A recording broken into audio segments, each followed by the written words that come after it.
Бүгүнгө 9-сентябрь Көкбөрү жана Жер улак оюндары аяктады.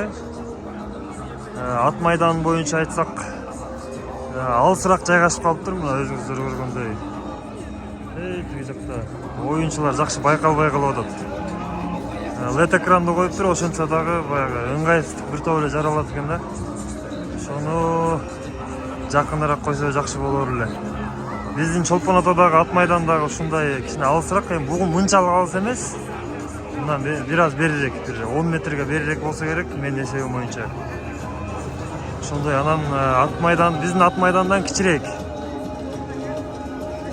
Эң жакшысы бул ат майдан чаңдабайт экен, көрдүңүздөрбү? Башкача бир жуулган кум сепкенби, мен жакындан көргөн жокмун.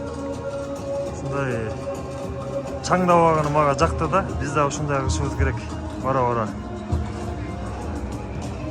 Андан тышкары эмнени айтсак болот? Биздин ат майдандан кичирээк. Бул оң канаты биз турган. Ар жагында сол канаты бар. Эң жакшы көрүнүш могу биздин ыктыярчылар, көрөрмандар монтип өзүнүн артынан таштандыларын жыйнап кетип атат. Караңыздарчы, кандай сонун керемет көрүнүш. Үлгү ала турчу нерсе да мынакей.